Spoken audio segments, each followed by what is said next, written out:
Hi everyone, welcome back to एडलिनो। तो ये इलेक्ट्रोस्टैटिक्स का पार्ट 3 लेक्चर है। इससे पहले हम इलेक्ट्रोस्टैटिक्स के दो पार्ट्स देख चुके हैं, जिनमें हमने इलेक्ट्रोस्टैटिक्स का majority of the portion complete कर लिया है। और इस लेक्चर में हम कुछ बचे हुए टॉपिक्स करेंगे। आई होप कि आप पिछले दो पार्ट्स देख चुके हो और उसके बाद ये वाला पार्ट देख रहे हो, क्योंकि उसमें हमने मेजॉरिटी ऑफ द टॉपिक्स और कॉन्सेप्ट उसमें डिस्कस किए हुए हैं। तो इस लेक्चर को देखने से पहले वो दो लेक्चर्स देखना इम्पोर्टेंट है, ठीक है। तो इस लेक्चर में हम इलेक्ट्रिक पोटेंशियल और इलेक्ट्रोस्टैटिक्स पोटेंशियल एनर्जी के सारे इंपॉर्टेंट कॉन्सेप्ट और इनके सब टॉपिक्स जो हैं वो भी डिस्कस करेंगे। सारे इंपॉर्टेंट फार्मूलाज और सारे इंपॉर्टेंट कॉन्सेप्ट डिस्कस करेंगे। तो चलिए स्टार्ट करते हैं इस इलेक्ट्रोस्टैटिक्स के पार्ट 3 लेक्चर को। सबसे पहले बात करेंगे इलेक्ट्रिक पोटेंशियल की। देखो, अगर हमारे पास ए पॉइंट पे चार्ज क्यू है, उस ए पॉइंट से इस चार्ज क्यू को हमने बी पॉइंट पे लेना है, ठीक है। तो इसमें वर्क डन लगेगा। वर्क डन होगा इसमें, उसको हम डिनोट करेंगे work done from A to B, ठीक है। अगर पॉइंट ए पे चार्ज क्यू है, उसको हमने पॉइंट बी पे ले जाना है, तो वहाँ पे वर्क डन लगेगा। उस वर्क डन को मैं डब्ल्यू ए बी से रिप्रेजेंट कर रहा हूँ। तो जो पोटेंशियल एट बी होगा माइनस पोटेंशियल एट ए होगा। अगर मैं चार्ज को ए से बी ले रहा हूँ तो potential V B minus V A आएगा, ठीक है। वो बराबर होगा work done from A to B divide by वो चार्ज क्यू, ठीक है, जिस चार्ज को आप ए से बी ले रहे हो। जैसे मान लीजिए आपने एक्स से वाई चार्ज क्यू को लेना है, तो यहाँ पे work done from X to Y होगा, क्योंकि आप चार्ज को एक्स से वाई की तरफ ट्रांसफर कर रहे हो। लेकिन यहाँ पे जो पोटेंशियल होगा वो V Y minus V X होगा। अगर work done from X to Y है, तो potential v at y minus v at x होगा, ठीक है। और ये बराबर होगा work done from x to y। कौन सा वर्क डन? इस चार्ज को x से y लेने का वर्क डन डिवाइड बाई वो चार्ज q, ठीक है। इस तरीके से ये work potential at b minus potential eight a का फार्मूला होता है, या potential at y minus potential eight x का फार्मूला होता है। इसको आप डेल्टा v भी कह सकते हो, क्योंकि ये दो पॉइंट्स के बीच का पोटेंशियल डिफरेंस है, ठीक है, इलेक्ट्रिक पोटेंशियल डिफरेंस है। और जो इलेक्ट्रिक पोटेंशियल होता है, इसका जो यूनिट होता है वो होता है जूल पर कूलम। इसी को आप वोल्ट भी कहते हो, ठीक है। और यहाँ से अगर आप वर्क डन का फार्मूला निकालो तो work done from A to B जो होता है वो Q into potential at B minus potential at A होता है। अब V B minus V A को आप डेल्टा वी भी कह सकते हो, क्योंकि ये दो पॉइंट्स के बीच का पोटेंशियल डिफरेंस है। इसलिए वर्क डन का फार्मूला यहाँ पे क्यू डेल्टा वी बन जाता है, ठीक है। अब ये तो दो पॉइंट्स के बीच का पोटेंशियल डिफरेंस था, ठीक है। लेकिन अगर हमने किसी एक पॉइंट पे पोटेंशियल निकालना होगा, वो क्या होगा? तो जैसे हमने ए पॉइंट पे पोटेंशियल निकालना होगा, अगर ए पॉइंट पे हमने पोटेंशियल निकालना है तो हमें चार्ज को इनफाइनाइट से लाना होगा। जैसे यहाँ पे चार्ज क्यू है, यहाँ पे कोई रिप्रेजेंट नहीं किया गया है कि ये चार्ज किसी पॉइंट बी पे है, एक्स पे है या वाई पे है। ये चार्ज हम मान लेते हैं कि ये इन्फिनिटी पे है। अगर इस चार्ज को हम इन्फिनिटी से पॉइंट ए पे लाते हैं तो इस प्रोसेस में जो चेंज इन काइनेटिक एनर्जी होगी वो ज़ीरो होगी, क्योंकि हम इस चार्ज को पॉइंट ए पे ला रहे हैं स्लोली। अगर इस चार्ज क्यू को हम इनफाइनाइट से ए स्लोली ला रहे हैं तो डेल्टा के ई जो होगा वो ज़ीरो के बराबर होगा, ठीक है। और इसलिए यहाँ पे पोटेंशियल एट ए का फार्मूला जो होता है वो work done from infinite to A divide by Q होता है, क्योंकि यहाँ पे potential at A minus potential at infinite निकल आएगा। लेकिन पोटेंशियल एट इनफाइनाइट जीरो के बराबर होता है, इसलिए हम डायरेक्ट यहाँ पे पोटेंशियल एट ए ही लिख देते हैं, that will be equal to work done from infinite to A divide by charge Q. तो इस तरीके से पोटेंशियल एट ए पॉइंट जो होता है, जैसे पोटेंशियल एट ए हो गया, वो बराबर होता है work done from infinite to A divide by charge Q, जिस चार्ज को आपने इनफाइनाइट से पॉइंट ए पे लाना है। उसके बाद है electric potential due two point charge. अगर हमने किसी पॉइंट चार्ज की वजह से पोटेंशियल देखना होगा, जैसे यहाँ पे चार्ज क्यू है, तो इस चार्ज क्यू की वजह से अगर आर डिस्टेंस पे पॉइंट पी पे हमने इलेक्ट्रिक पोटेंशियल देखना है, तो याद रखना प्लस क्यू की वजह से हमेशा पॉजिटिव पोटेंशियल आएगा, माइनस क्यू की वजह से हमेशा नेगेटिव पोटेंशियल आएगा। और जो डायरेक्ट फार्मूला है इलेक्ट्रिक पोटेंशियल का due to a point charge वो होता है के क्यू अपॉन आर। और वी यहाँ पे इलेक्ट्रिक पोटेंशियल है, पॉइंट पी पे क्यू की वजह से। और के क्यू अपन आर जो है ये इसका फार्मूला है। के यहाँ पे कांस्टेंट है, क्यू यहाँ पे वो वाला चार्ज है जिसकी वजह से आपने इलेक्ट्रिक पोटेंशियल देखना है, और आर यहाँ पे डिस्टेंस है उस पॉइंट चार्ज से उस पॉइंट तक जहाँ पे आपने इलेक्ट्रिक पोटेंशियल देखना है। तो potential, electric potential due to a point charge is equal to K Q divide by R. उसके बाद है electric potential due to system of point charges. ये तो हम बात कर रहे थे अभी तक एक पॉइंट चार्ज की वजह से इलेक्ट्रिक पोटेंशियल, लेकिन अगर हमारे पास सिस्टम ऑफ पॉइंट चार्जेस है तो उस उनकी वजह से इलेक्ट्रिक पोटेंशियल क्या होगा। जैसे हमारे पास मान लीजिए ये पॉइंट P है, यहाँ पे चार्ज Q1 है, यहाँ पे Q2 है, यहाँ पे Q3 है, ये R1 डिस्टेंस पे है, ये R2 डिस्टेंस पे है, ये Q3 R3 डिस्टेंस पे है। अब हम मान लेते हैं यहाँ पे तीन ही चार्जेस हैं, तो इन तीन चार्जेस की वजह से P पॉइंट पे पोटेंशियल क्या होगा। तो ये तीन चार्जेस एक तरीके से सिस्टम ऑफ चार्जेस हैं। तो पॉइंट P पे जो पोटेंशियल होगा, पॉइंट P पे जो पोटेंशियल होगा, एक सेकेंड, पॉइंट P पे जो पोटेंशियल होगा वो होगा potential due to charge Q1 plus potential due to charge Q2 plus potential due to charge Q3। अब Q1 की वजह से पोटेंशियल जो होगा वो K Q1 अपान R1 होगा, क्योंकि ये एक पॉइंट चार्ज है और पॉइंट चार्ज की वजह से R1 डिस्टेंस पे Q1 की वजह से K Q1 divide by R1 होगा, प्लस Q2 की वजह से K Q2 divide by R2 होगा, प्लस Q3 की वजह से K Q3 divide by R3 होगा। इस तरीके से जितने ज़्यादा सिस्टम ऑफ चार्जेस होंगे ये टर्म उतनी ज़्यादा बढ़ती जाएगी। तो यहाँ पे इन जनरल हमने लिखा है potential at P is equal to potential due to Q1 plus potential due to Q2 plus potential due to Q3 and so on. और इसको आप यहाँ पे potential due to Q1 Q2 Q3 आप general formula लिखते हो यहाँ पे के क्यू अपन आर। अगर Q1 है तो यहाँ पे Q1 होगा, R1 होगा, अगर Q2 है तो Q2 होगा, R2 होगा। इन द सेम वे ये आगे फार्मूला चलता रहेगा। अब है electric potential on the axis of ring. अगर हमारे पास एक रिंग है जिस पे चार्ज Q है, रेडियस उसका R है, तो उसकी वजह से रिंग की एक्सिस पे इलेक्ट्रिक पोटेंशियल क्या होगा। तो उसका एक डायरेक्ट फार्मूला है, V is equal to K Q upon under root R square plus X square. क्या है ये formula? K Q upon under root R square plus X square. ये फार्मूला है इलेक्ट्रिक पोटेंशियल का on the axis of a ring जिस पे charge Q है, radius उसका आर है। अब सेंटर पे जो पोटेंशियल होता है वो मैक्सिमम होता है रिंग की सेंटर पे, एट द सेंटर जहाँ पे x की वैल्यू ज़ीरो होगी। तो इस फार्मूले में अगर आप x की वैल्यू ज़ीरो रख देते हो तो potential K Q upon are निकल के आएगा, और यही पोटेंशियल जो होता है ये मैक्सिमम होता है, जो होता कहाँ पे है, सेंटर पे होता है जहाँ पे x की वैल्यू जीरो होती है। तो electric potential on the axis of ring में आपने एक तो ये फार्मूला याद रखना है, v is equal to K Q divide by under root R square plus X square. R यहाँ पे रिंग का रेडियस है, x यहाँ पे रिंग की एक्सिस पे जो डिस्टेंस है जहाँ पे आपने निकालना है इलेक्ट्रिक पोटेंशियल, ये डिस्टेंस ऑन एक्सिस है।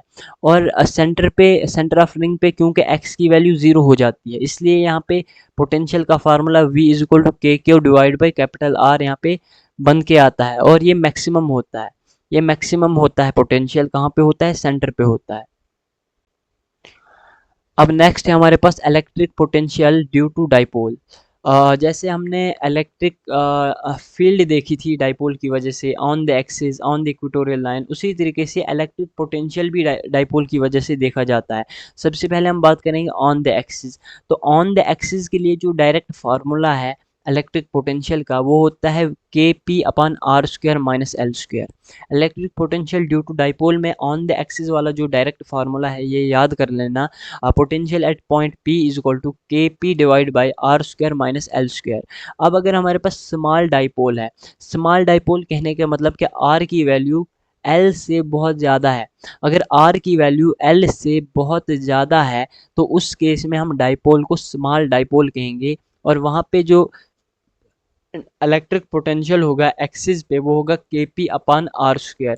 अब जनरल फार्मूले और स्मॉल डाइपोल के फार्मूले में फ़र्क क्या है कि जनरल फार्मूले में हम यहाँ पे माइनस करते हैं एल स्क्वायर, और माइनस एल स्क्वायर को हम स्मॉल डाइपोल के लिए यहाँ पे हटा देते हैं। तो for small dipole where R is greater than L, the potential at axis will be equal to kp divide by R square. अब इक्वेटोरियल लाइन की बात अगर करें तो इक्वेटोरियल लाइन पे पोटेंशियल हमेशा जीरो के बराबर होता है, हमेशा जीरो के बराबर होता है। अब है relation between electric field and electric potential. Electric field अभी तक हमने पढ़ी, उसके बहुत सारे फार्मूलाज पढ़े, और इलेक्ट्रिक पोटेंशियल के भी बहुत सारे फार्मूलाज हमने अभी तक देखे। अब इन दो टॉपिक्स को हमने बिल्कुल डिटेल में पढ़ा। अब इलेक्ट्रिक फील्ड और इलेक्ट्रिक पोटेंशियल के बीच का रिलेशन क्या है, ठीक है। तो डेल्टा वी जो होता है वो होता है minus E dot R. For numericals आप सिर्फ ये वाला फार्मूला यूज कर सकते हो, mod of delta V is equal to E dot R. वैसे अगर हम विद साइन देखें तो डेल्टा वी जो होता है वो बराबर होता है minus of E dot R. R यहाँ पे डिस्टेंस है, ई यहाँ पे इलेक्ट्रिक फील्ड है, डेल्टा वी यहाँ पे पोटेंशियल डिफरेंस है। लेकिन न्यूमेरिकल्स में आपने माइनस साइन लगाने की कोई ज़रूरत नहीं पड़ेगी वहाँ पे, क्योंकि हमने वहाँ पे मैग्नीट्यूड निकालना है। तो डेल्टा वी का मैग्नीट्यूड बराबर होगा ई डॉट आर, ठीक है। सिर्फ इतना आप न्यूमेरिकल्स के लिए यूज़ कर सकते हो। और इसमें एक बात और याद रख सकते हो कि पोटेंशियल जो होता है वो इलेक्ट्रिक फील्ड की दिशा में डिक्रीज होता जाता है, इलेक्ट्रिक फील्ड की डायरेक्शन में। मतलब जितना आप इलेक्ट्रिक फील्ड की डायरेक्शन में आगे बढ़ते रहोगे पोटेंशियल उतना ज़्यादा डिक्रीज होता जाएगा। तो potential decreases in the direction of electric field. अब मैंने आपको बताया कि डेल्टा वी जो होता है वो होता है ई dot are minus E dot are. यहाँ से अगर हम ई निकालें तो वो निकल के आएगा minus delta V upon R. इसी को आप minus D V upon D R भी कह सकते हो, ठीक है। तो इस तरीके से इलेक्ट्रिक फील्ड का फार्मूला है minus D V upon D are. ये काफ़ी इंपॉर्टेंट है, काफ़ी ज़्यादा इंपॉर्टेंट है, ठीक है, क्योंकि इससे बहुत सारे सवाल निकल आते हैं। अब देखो, अगर अगर हमारे पास इलेक्ट्रिक फील्ड दी हुई है, उसका उसके कंपोनेंट्स दिए हुए हैं ई एक्स आई कैप प्लस ई वाई जे कैप प्लस ई जेड के कैप, ये गिवन होता है क्वेश्चन में। और अगर डी आर मतलब डिस्टेंस के भी कंपोनेंट्स दिए हुए हैं डी एक्स आई कैप डी वाई जे कैप डी जेड के कैप, तो इस केस में हम ये वाला डायरेक्ट फार्मूला यूज कर सकते हैं। Integration of delta V is equal to, यहाँ से डायरेक्ट पोटेंशियल निकल आएगा, integration of D V is equal to minus integration of E X D X minus integration of E Y D Y minus integration of E Z D Z. अब यहाँ पे देखा जाए तो आपने ये वाला E X into D X यहाँ पे डायरेक्ट रख लेना है, ये ई वाई डी वाई यहाँ पे डायरेक्ट रख लेना है, ये ई जेड डी जेड यहाँ पे डायरेक्ट रख लेना है। आई कैप जे कैप के कैप के साथ हमने बिल्कुल छेड़ना नहीं है। तो आपके पास यहाँ पे डायरेक्ट पोटेंशियल निकल आएगा, ठीक है, डेल्टा वी यहाँ पे निकल आएगा, ठीक है। अब है electric potential due to conducting sphere. अब हमारे पास स्फीयर की अगर हम बात करते हैं तो स्फीयर दो तरह के होते हैं। स्फीयर जो होते हैं वो दो तरह के होते हैं, एक होता है कंडक्टिंग और एक होता है non conducting. Non conducting, conducting में भी एक होता है हॉलो और एक होता है सॉलिड, और यहाँ पे भी एक होता है हॉलो और एक होता है सॉलिड। अब आपने याद रखना है ये हमारे पास तीन चार चार किस्म के यहाँ पे स्फीयर हो गए, ठीक है, चार किस्म के। एक है हॉलो कंडक्टिंग स्फीयर, दूसरा है सॉलिड कंडक्टिंग स्फीयर, तीसरा है हॉलो नॉन कंडक्टिंग स्फीयर, चौथा है सॉलिड नॉन कंडक्टिंग स्फीयर। यहाँ पे इन चार में से जो तीन है इनके लिए हमने सेम फार्मूला पढ़ना है, सेम कॉन्सेप्ट पढ़ना है, ठीक है। लेकिन जो चौथा है सॉलिड नॉन कंडक्टिंग स्फीयर, इसके लिए एक सेपरेट फार्मूला सेपरेट कॉन्सेप्ट हमने पढ़ना है, ठीक है। पहले आप ये समझो कि सॉलिड नॉन कंडक्टिंग स्फीयर के लिए हमने अलग से, क्योंकि अगर मैं सीधे पढ़ाता रहता आगे पढ़ाता रहता तो आपको बाद में कन्फ्यूजन होती, इसलिए मैंने स्फीयर की टाइप्स आपको बताई। कंडक्टिंग होता है, नॉन कंडक्टिंग होता है, हॉलो और सॉलिड होता है। तो इनमें से कंडक्टिंग दोनों मतलब हॉलो भी और सॉलिड भी और नॉन कंडक्टिंग का हॉलो, इन तीनों केसेस में हमने सेम कॉन्सेप्ट पढ़ना है। सिर्फ यहाँ पे फर्क आता है solid and non conducting sphere में, ठीक है। अब यहाँ पे देखो electric potential due to conducting sphere, चाहे वो हॉलो हो या फिर सॉलिड हो, यही मैंने बताया ना। ये एक ये हो गया हॉलो, दूसरा सॉलिड हो गया, तीसरा हो गया नॉन कंडक्टिंग हॉलो स्फीयर। तो इलेक्ट्रिक पोटेंशियल कंडक्टिंग स्फीयर की वजह से चाहे वो हॉलो हो चाहे वो सॉलिड हो, और नॉन कंडक्टिंग हॉलो स्फीयर की वजह से क्या होता है आउटसाइड सरफेस पे, इनसाइड क्या होता है, वो यहाँ पे देखेंगे। सबसे पहले आउटसाइड की बात करें तो आउटसाइड जो पोटेंशियल यहाँ पे होता है वो होता है K Q upon R, small R. Surface पे होता है K Q divide by capital R, और इनसाइड होता है K Q divide by capital R. Capital R यहाँ पे रेडियस ऑफ स्फीयर है, चाहे वो हॉलो सॉलिड कंडक्टिंग हो या फिर हॉलो नॉन कंडक्टिंग स्फीयर हो, उसका रेडियस, ठीक है। तो आउटसाइड होता है K Q divide by small R. Small R इस वाले केस में जो होता है वो आउटसाइड डिस्टेंस होता है। मान लीजिए ये आपका स्फीयर है, तो आपने यहाँ पे फाइंड आउट करना है पोटेंशियल, तो सेंटर से लेकर यहाँ तक का डिस्टेंस, ठीक है, इसको स्मॉल आर कहेंगे। और सरफेस पे होता है K Q divide by capital R, inside होता है K Q divide by capital R. इन तीनों फार्मूलों को जब आप कंपेयर करते हो तो आपको दिखेगा कि इनसाइड और सरफेस पे पोटेंशियल सेम है, K Q divide by capital R. Inside और सरफेस पे यहाँ पे पोटेंशियल सेम है, K Q divide by capital are. लेकिन आउटसाइड जो ही आप जाते हो तो पोटेंशियल चेंज होता है, K Q divide by small R. Small R यहाँ पे डिस्टेंस ऑन, मतलब ये डिस्टेंस होता है सेंटर से, डिस्टेंस फ्रॉम सेंटर। यहाँ पे आप पोटेंशियल इस एक्सिस पे रखते हो, इस एक्सिस पे डिस्टेंस फ्रॉम सेंटर। तो सरफेस और इनसाइड में पोटेंशियल सेम होता है, K Q divide by capital are. लेकिन आउटसाइड जब आप जाते हो तो आउटसाइड जो पोटेंशियल होता है वो स्मॉल आर के डायरेक्ट इन्वर्सली प्रोपोर्शनल होता है। मतलब जितना आप बाहर जाओगे, जितना आप डिस्टेंस फ्रॉम सेंटर को बढ़ाते जाओगे, पोटेंशियल उतना कम होता जाएगा। और इसी बात को आप इस ग्राफ से समझ सकते हो। ये ग्राफ है पोटेंशियल वर्सेस डिस्टेंस के बीच में। कौन सा डिस्टेंस? Distance from centre. देखो सेंटर पे पोटेंशियल सेम है जो आपकी सरफेस पे है, सेंटर पे आर की वैल्यू ज़ीरो होती है, पोटेंशियल यहाँ पे है। इनसाइड किसी पॉइंट पे आप देखते हो तो पोटेंशियल सेम रहता है और बराबर होता है K Q divide by capital R के।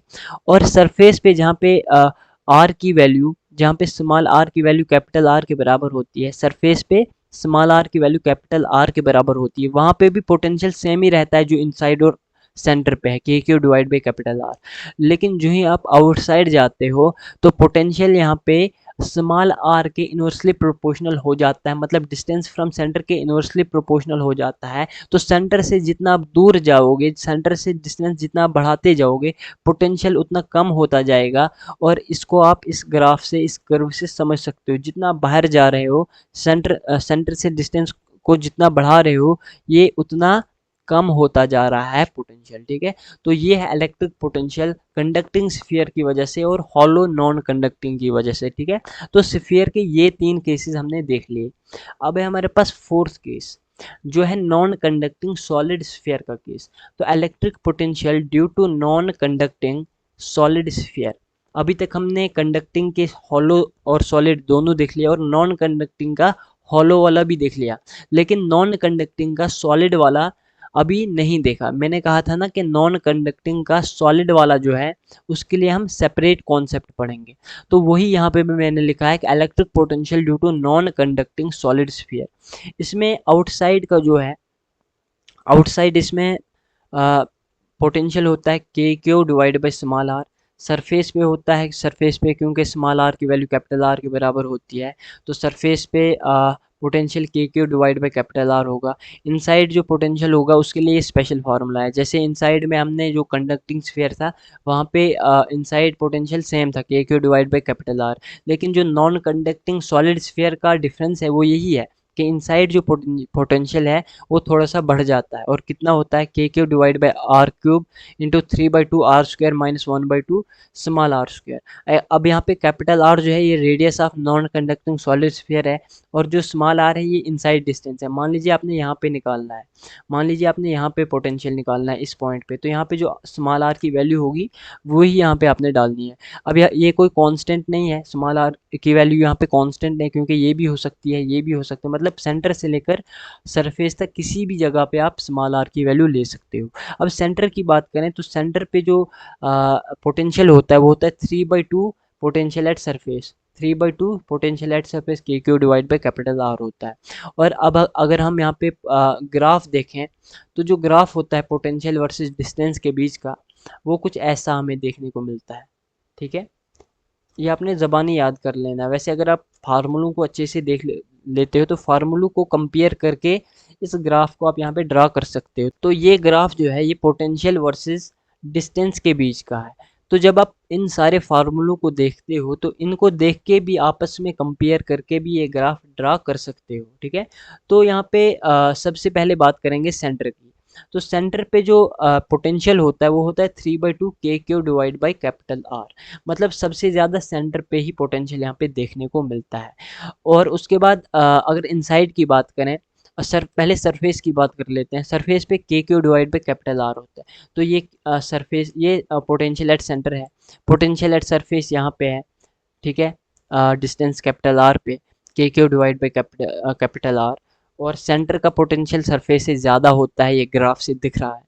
और यहाँ से जब हम नीचे की तरफ जाते हैं, अगर इनसाइड का ग्राफ खींचना होगा, सीधे सेंटर को आपने सरफेस के साथ ज्वाइन कर लेना है। तो आपको दिख रहा है कि सेंटर का जो इनसाइड का ग्राफ है, इनसाइड का ग्राफ सरफेस से ज़्यादा है और सेंटर से कम है। ये आपको ग्राफ से दिख रहा है।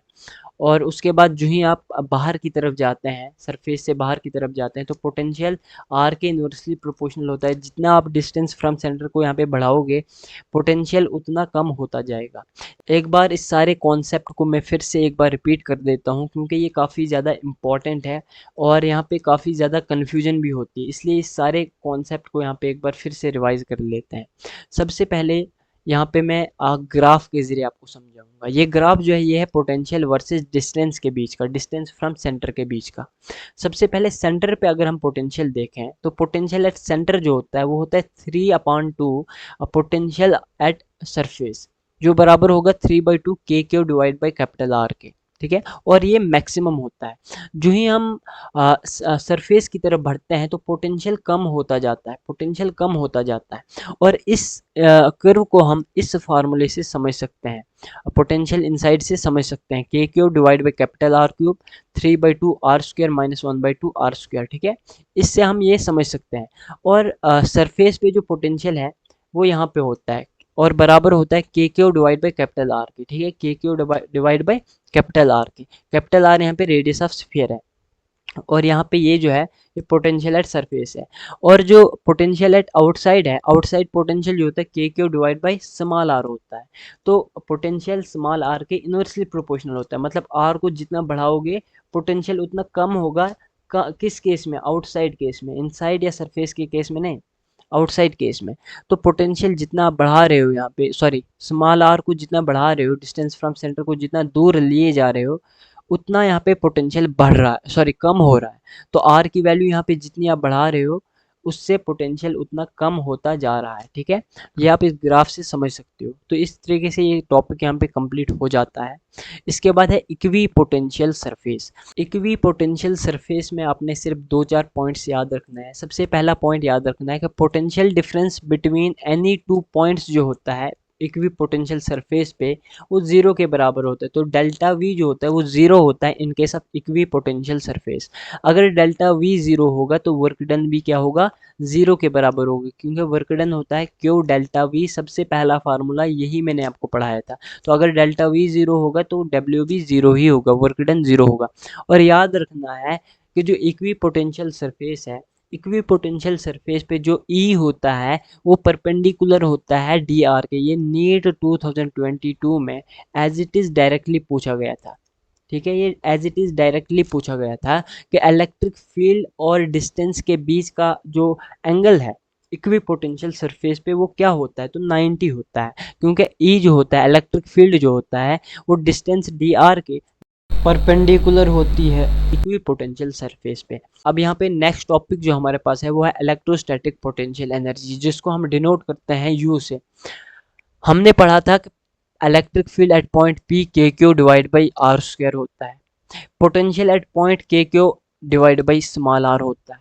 लेकिन अगर हम इलेक्ट्रोस्टैटिक पोटेंशियल एनर्जी की बात करें किसी पॉइंट पे, वो जीरो के बराबर होती है, क्योंकि इलेक्ट्रोस्टैटिक पोटेंशियल एनर्जी यू जो होती है for a single point is zero.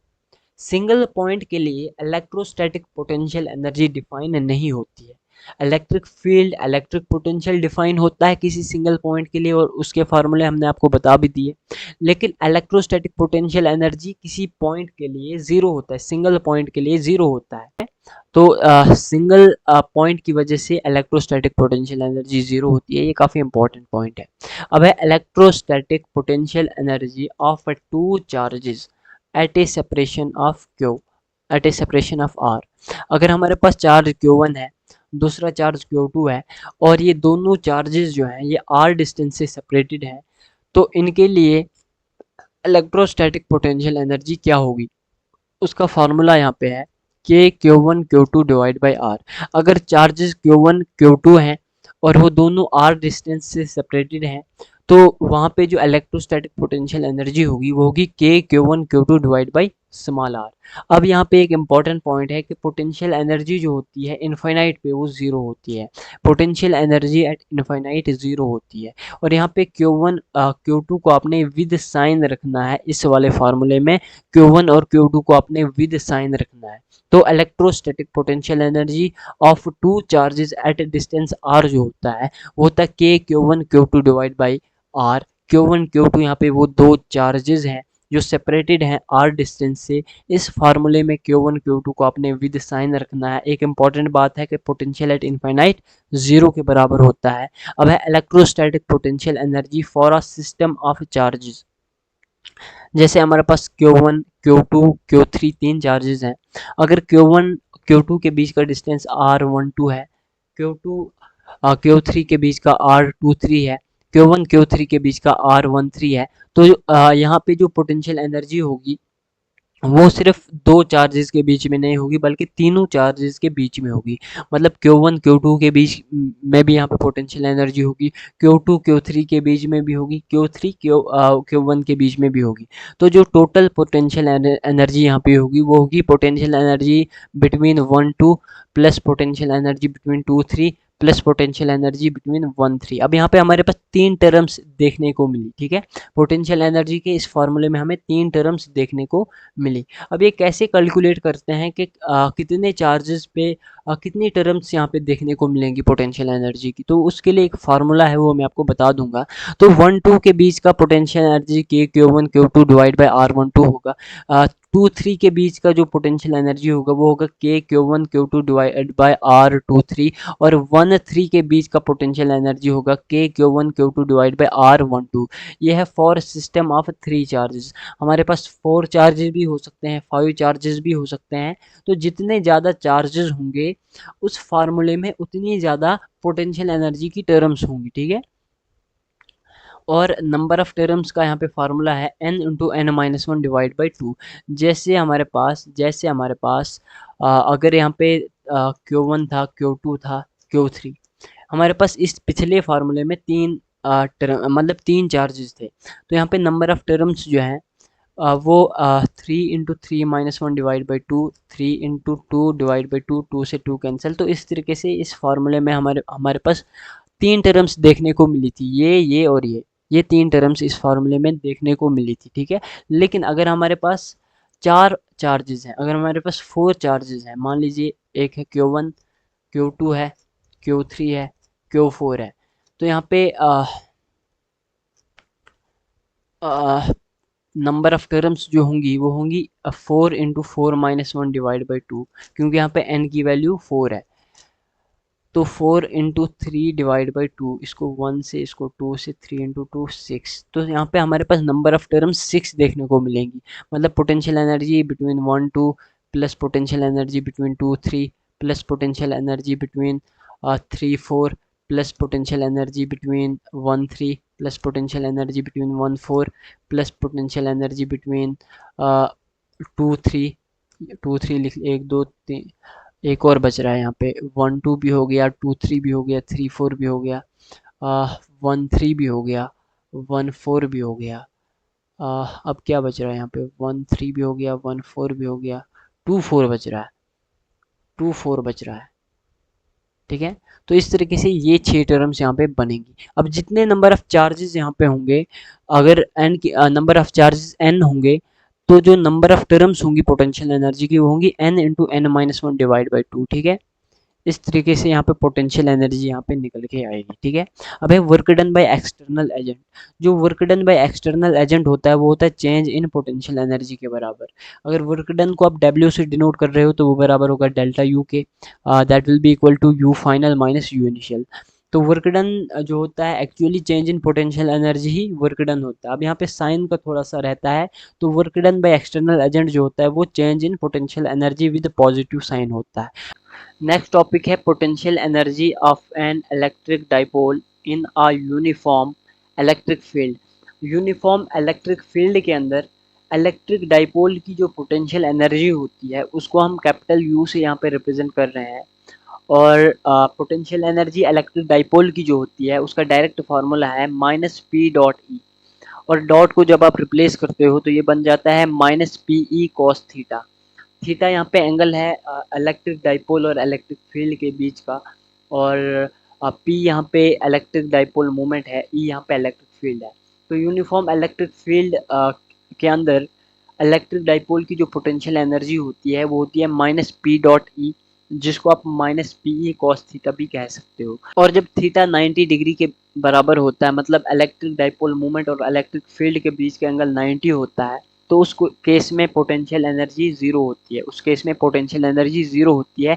लेकिन यहाँ पे याद रखना ये जीरो पोटेंशियल एनर्जी मिनिमम नहीं होती है, क्योंकि पोटेंशियल एनर्जी नेगेटिव भी हो सकती है और नेगेटिव पोटेंशियल एनर्जी ही मिनिमम होती है। जीरो पोटेंशियल एनर्जी हो सकती है 90 डिग्री पे, लेकिन ये मिनिमम नहीं होती है। और याद रखना कि यूनिफॉर्म इलेक्ट्रिक फील्ड में हमेशा नेट फोर्स जीरो के बराबर होती है। तो potential energy of an electric dipole में आपने सिंपली एक ही फार्मूला याद रखना है माइनस पी डॉट ई, जिसको आप minus P E cos theta भी कह सकते हो। और थीटा 90 डिग्री पे पोटेंशियल एनर्जी जीरो के बराबर होती है, जो कि मिनिमम नहीं होती है। और नेट फोर्स हमेशा हमेशा जीरो के बराबर होती है यूनिफॉर्म इलेक्ट्रिक फील्ड में। अब है स्टेबल इक्विलिब्रियम और अनस्टेबल इक्विलिब्रियम। देखो ये हमने शायद पीछे भी कहीं पढ़ा है और आगे भी मैग्नेटिज्म में पढ़ने को मिलेगा, ठीक है। स्टेबल इक्विलिब्रियम और अनस्टेबल इक्विलिब्रियम की अगर बात करें तो थीटा जीरो पे स्टेबल इक्विलिब्रियम देखने को मिलता है और थीटा 180 पे अनस्टेबल इक्विलिब्रियम देखने को मिलता है। स्टेबल इक्विलिब्रियम हो या अनस्टेबल इक्विलिब्रियम हो, इलेक्ट्रिक यूनिफॉर्म इलेक्ट्रिक फील्ड में नेट फोर्स हमेशा जीरो के बराबर होती है। और थीटा इजक्वल टू जीरो पे थीटा इजक्वल टू 180 दोनों केसेस में नेट टॉर्क जीरो के बराबर होती है। और जब टॉर्क जीरो के बराबर होती है तभी इक्विलिब्रियम की कंडीशन यहाँ पे आ जाती है। अब यहाँ पे डिफरेंस सिर्फ इतना है कि स्टेबल इक्विलिब्रियम में जब थीटा जीरो के बराबर होता है तब पोटेंशियल एनर्जी मिनिमम होती है माइनस पीई के बराबर, ठीक है, माइनस पीई के बराबर। और इसीलिए मैंने आपको बताया था कि जीरो पोटेंशियल एनर्जी मिनिमम नहीं होती है, क्योंकि नेगेटिव भी पॉसिबल हो सकते हैं और नेगेटिव जीरो से कम होती है। इसलिए माइनस पीई जो होती है ये मिनिमम पोटेंशियल एनर्जी होती है, जो कि 0 डिग्री पे देखने को मिलती है। और यहाँ से स्टेबल इक्विलिब्रियम की एक कंडीशन बन जाती है। अब अनस्टेबल इक्विलिब्रियम की बात करें, जो कि theta is equal to 180 degree पे देखने को मिलता है। इस केस में टॉर्क जीरो होती है, फोर्स जीरो होती है और potential energy P into E के बराबर होती है। और यही पोटेंशियल एनर्जी P इंटू ई जो है ये मैक्सिमम पोटेंशियल एनर्जी होती है, ठीक है। और work done in rotating a dipole from theta 1 to theta 2 जो होता है, अगर आपने इलेक्ट्रिक डाइपोल को थीटा 1 से थीटा 2 तक रोटेट करना है तो थीटा 1 से थीटा 2 तक रोटेट करने में जो वर्क डन होता है उसी को हम W से डिनोट करेंगे। आप जानते हो कि चेंज इन पोटेंशियल एनर्जी ही वर्क डन होता है, U final minus U initial. तो potential energy at theta 2 minus potential energy at theta 1 ये फाइनल है और ये इनिशियल है, ठीक है। और यहाँ पे इसको जब आप सॉल्व करते हो, अब यहाँ पे मैं पी ई कॉस थीटा 2 लिखूंगा minus P E cos theta 1, तो ये फिर इसको सॉल्व करना पड़ेगा।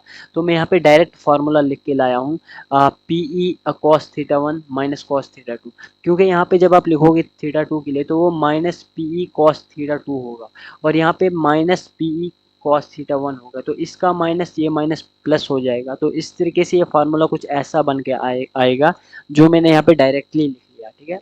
तो आपने यहाँ पे दो चार बातें याद रखनी है कि स्टेबल इक्विलिब्रियम 0 डिग्री पे होता है, वहाँ पे नेट फोर्स जीरो होती है, नेट टॉर्क जीरो होती है, पोटेंशियल एनर्जी मिनिमम होती है माइनस पी के बराबर। और अनस्टेबल इक्विलिब्रियम में theta is equal to 180 degree पे देखने को मिलता है, जहाँ पे net force net torque zero होती है। पोटेंशियल एनर्जी अनस्टेबल इक्विलिब्रियम में मैक्सिमम होती है पी इंटू ई के बराबर। और work done in rotating a dipole from theta 1 to theta 2 जो होता है, अगर आपने डाइपोल को थीटा 1 से थीटा 2 तक रोटेट करना होगा तो उसमें वर्क डन कितना लगेगा, वो work done change in potential energy के बराबर होता है। Potential final minus potential energy initial के बराबर होता है।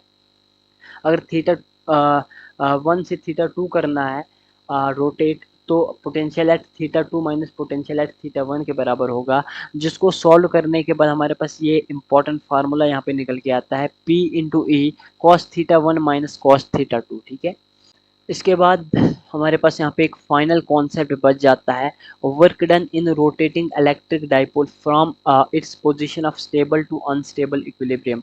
अगर आपने इलेक्ट्रिक डाइपोल को 0 डिग्री से 180 डिग्री रोटेट करना होगा, 180 डिग्री से 0 डिग्री रोटेट करना होगा, स्टेबल से अनस्टेबल रोटेट करना होगा, या फिर अनस्टेबल इक्विलिब्रियम से स्टेबल इक्विलिब्रियम में आपने इलेक्ट्रिक डाइपोल को ले जाना होगा, रोटेट करना होगा, तो उसमें जो चेंज इन पोटेंशियल एनर्जी या वर्क डन होता है वो 2 इंटू पीई के बराबर होता है।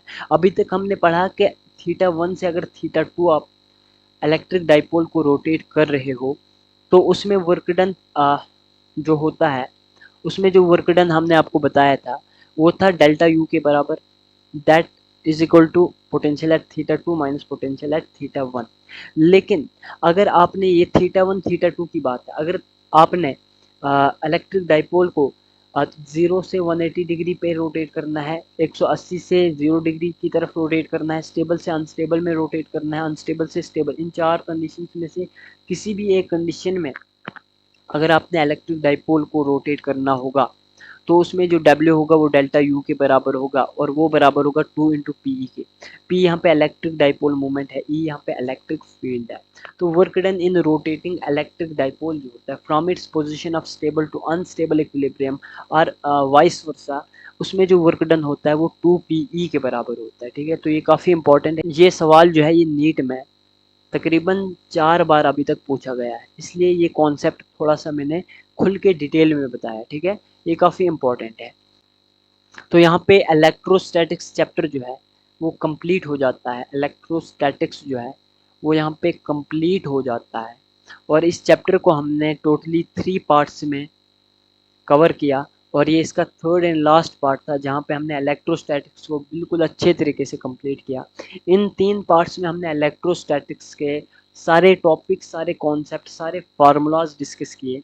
और अगर आपको माइंड मैप्स चाहिए, फार्मूला शीट्स चाहिए, तो आप हमारे साथ कांटेक्ट कर सकते हो। हमारा व्हाट्सएप नंबर इस वीडियो की डिस्क्रिप्शन में दिया है।